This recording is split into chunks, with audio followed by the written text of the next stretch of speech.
ராமநாதபுரத்தில் வைரவன் கோவில், காடு காவல்காரன் வலசை, மாரி வலசை பேருந்து நிறுத்தம் உள்ளிட்ட பகுதிகளில் வீடு மற்றும் தோப்பு போன்ற பகுதிகளில் அதிகாலையிலேயே சர்வசாதாரணமாக மது விற்பனை நடைபெறுவது நியூஸ் தமிழ் கள ஆய்வில் அம்பலமாகியுள்ளது. இதுகுறித்த கூடுதல் விவரங்களோடு இணைகிறார் செய்தியாளர் பூபேஷ் சந்திரன். வணக்கம் பூபேஷ், விவரங்கள்.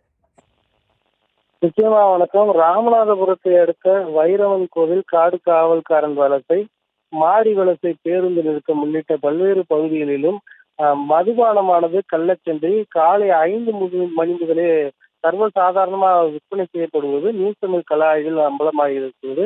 மாவட்டத்தின் பல்வேறு பகுதிகளிலும் அரசால் தடை செய்யப்பட்ட பான், குட்கா உள்ளிட்ட போதைப் பொருட்கள், போதை வஸ்துகள் விற்கப்படுவதாக ஏற்கனவே கள ஆய்வில் அம்பலப்படுத்தி இருக்கக்கூடிய சூழலில் தற்போது அரசு நிர்ணயித்த அந்த கால அளவை தாண்டி அதிகாலையிலேயே கிராம பகுதிகளில் இந்த பெட்டிக்கடை வியாபாரம் போல மதுபானம் விற்கப்படுவது என்பது அம்பலமாகிறது. குறிப்பாக பார்த்தோமேனால் காடு காவல்காரன் வலசை பகுதியில் அந்த பனைமர காட்டு பகுதிக்குள் பெண் ஒருவர் அமர்ந்து கொண்டு வாளியில் வைத்து சர்வசாதாரணமாக மது பாட்டில்களை விற்கப்படுவதும், மது பாட்டில் ஒன்றிற்கு கூடுதலாக நிர்ணயிக்கப்பட்ட விலையை விட 80 ரூபாய் முதல் 100 ரூபாய் வரை வசூல் செய்யப்படுவதும் அந்த ஆய்வில் உறுதியாகியிருக்கிறது. அது மட்டுமல்லாது அந்த வைரவன் கோவில் பகுதியில் வீடு ஒன்றிலும், அதே போல மாரி வலசை பேருந்து நிறுத்தத்தில் வீடு ஒன்றிலும் வைத்து சர்வசாதாரணமாக பெட்டிக்கடை வியாபாரம் போல 24 மணி நேரம் கள்ளச்சந்தையில் மது விற்பனை நடைபெற்று வருவது அதிர்ச்சி ஏற்படுத்தியது.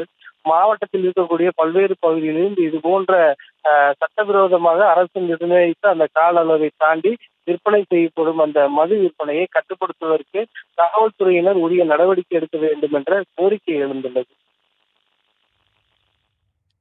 விவரங்களுக்கு நன்றி பூபேஷ் சந்திரன்.